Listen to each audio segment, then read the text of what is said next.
Hi friends, இன்றைக்கி பார்க்க போகிற ரெசிபி ரொம்ப ஈஸியாகவும் இருக்கும், சிம்பிளாகவும் இருக்கும். பாரம்பரியமான ஸ்வீட் ரெசிபி தாங்க இன்றைக்கி பார்க்க போகிறோம்.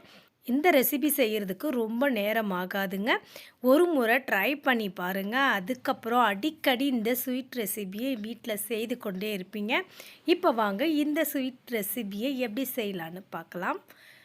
இப்போ இந்த ஸ்வீட் ரெசிபி செய்கிறதுக்கு 1 கப்பு ரைஸ் பச்சரிசி எடுத்திருக்கேன். இந்த பச்சரிசியை நல்லா கழுவிட்டு 1 மணி நேரம் ஊற வச்சு தண்ணி வடிகட்டி எடுத்துக்கலாம். இப்போ 1 மணி நேரம் நல்லா ஊறிடுச்சிங்க. இதை தண்ணியை வடிகட்டிட்டு அரிசியை மட்டும் மிக்ஸி ஜாருக்கு மாற்றி நைஸாக அரைச்சி எடுத்துக்கலாம். அதாவது ரொம்ப தண்ணி விடாமல் இட்லி மாவு பதத்துக்கு அரைச்சிட்டு வந்துடலாங்க. இப்போ இட்லி மாவு பதத்துக்கு மாவு அரைச்சாச்சு. இப்போ இதை எப்படி செய்யறதுன்றதை இன்றைக்கி பார்க்கலாம்.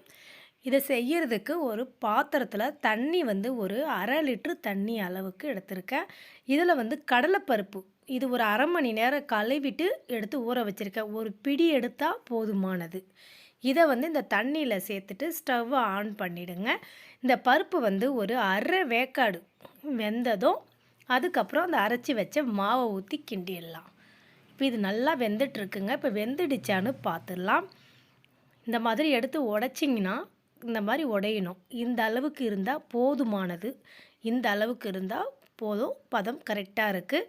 இப்போ அடுப்பை சிம்மில் வச்சுருங்க. சிம்மில் வச்சுட்டு இந்த அரைச்சி வச்ச மாவை ஊற்றி கட்டி இல்லாமல் கிண்டுங்க.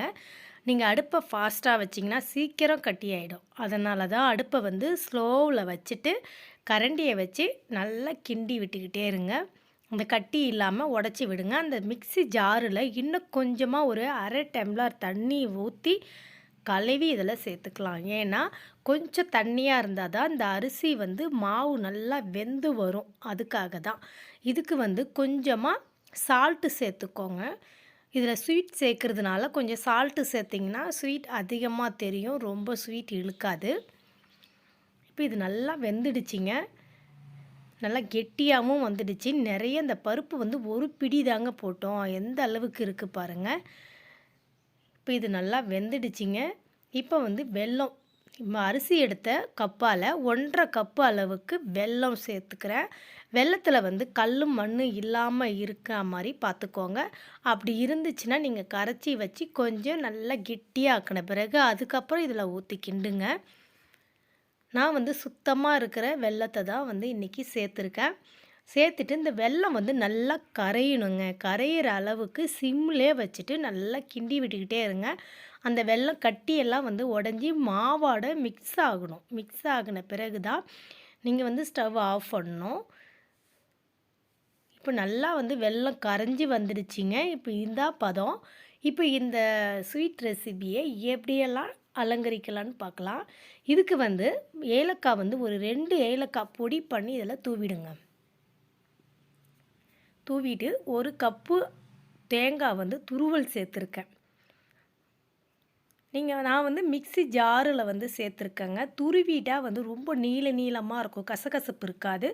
அதனால் பத்தியாக எடுத்து மிக்ஸி ஜாரில் சேர்த்துட்டு கொஞ்சம் கொரப்பாக இருந்துச்சுன்னா நல்லா சாஃப்டாக இருக்குங்க. இப்போ இதில் ஒரே 1 ஸ்பூன் அளவுக்கு நெய் சேர்த்துருங்க.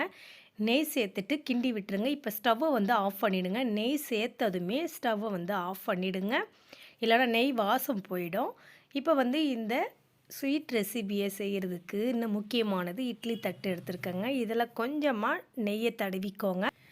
வெண்ணெய் புட்டுன்னு சொல்லுவாங்கங்க இதுக்கு பேர் எங்கள் ஊரில். உங்கள் ஊரில் என்ன சொல்லுவாங்கன்னு கமெண்ட் பண்ணுங்கள். இப்போ இந்த வெண்ணெய் புட்டை கொஞ்சம் கொஞ்சமாக எடுத்து இட்லி தட்டில் சேர்த்துருங்க. இட்லி ஊற்றுற அளவுக்கு உங்களுக்கு எந்த மாதிரி ரவுண்ட் ஷேப் வேணுமோ அந்த அளவுக்கு ஊற்றி ஒரு 10 நிமிஷம் நல்லா உணர விட்டுருங்க. உணர விட்டதும் எடுத்து பார்க்கலாம். எப்படி இருக்குன்ட்டு பார்க்கலாங்க. இது 10 நிமிஷம் ஆகிடுச்சு. இப்போ இதை கரண்டியாலேயும் எடுக்கலாம். நீங்கள் கையாலே எடுக்கலாங்க. இதுக்கு கரண்டியே தேவையில்லை. பாருங்கள், எடுக்கும்போதே பாருங்கள் நல்லா இட்லி மாதிரி இருக்குது. நல்லா கெட்டியாகிடுச்சிங்க. இப்போ இதை பிளேட்டில் வச்சு நீங்கள் உங்கள் வீட்டு குழந்தைங்களுக்கு பெரியவங்களுக்குமே கொடுத்து பாருங்கள். ரொம்பவும் டேஸ்ட்டாக பாரம்பரியமான ஸ்நாக்ஸ் செஞ்சால் மாதிரி ஒரு ஸ்வீட் ரெசிபி இருக்கும். இதை இன்னொரு விதமாகவும் மாற்றலாம். நீங்கள் இட்லி தட்டில் ஊற்றுனீங்கன்னா இட்லி வடிவத்துக்கு வந்துடுங்க. இதே ஒரு சின்னதாக பவுல் ஒரு கப்பு எடுத்திங்கன்னா கப்பில் ஊற்றிட்டு அதை ஆற வச்சு கவுத்து பாருங்கள்.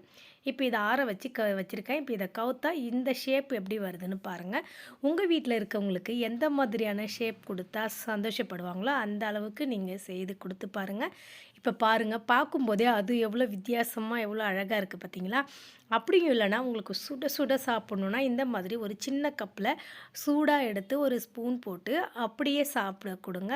இன்னமும் சூப்பராக இருக்குங்க. ஆற வச்சு சாப்பிட்றதா இருந்தாலும் சூடாக சாப்பிட்றதா இருந்தாலும் இந்த ஸ்வீட் ரெசிபியை தாங்க சாப்பிட முடியும். வீட்டில் நீங்களுமே இந்த ஸ்வீட் ரெசிபியை செய்து பாருங்கள். செய்து பார்த்துட்டு எப்படி வந்தது, டேஸ்ட் எப்படி இருக்குன்னு இந்த வீடியோ கீழே கமெண்ட் பண்ணுங்கள் ஃப்ரெண்ட்ஸ். இந்த வீடியோ பிடிச்சிருந்தா நிறைய பேருக்கு ஷேர் பண்ணுங்கள். இந்த வீடியோ பிடிச்சிருந்தா லைக் கொடுத்துட்டு இந்த சேனலை சப்ஸ்கிரைப் பண்ணலைன்னா மறக்காமல் சப்ஸ்கிரைப் பண்ணி பெல் ஐக்கானை கிளிக் பண்ணி ஆல் கொடுத்துருங்க. இந்த மாதிரியான வித்தியாசமான டேஸ்டான ரெசிபியை உடனுக்குடனே வந்து கொண்டே இருக்கும். என்னுடைய சேனலை சப்ஸ்கிரைப் பண்ண அனைத்து நண்பர்களுக்கும் ரொம்ப ரொம்ப நன்றி. தொடர்ந்து இந்த வீடியோவை பாருங்கள். பார்த்துட்டு உங்களுடைய ஆதரவை எனக்கு கொடுத்து கொண்டே இருங்க. அடுத்த வீடியோவில் சந்திக்கலாம். பை.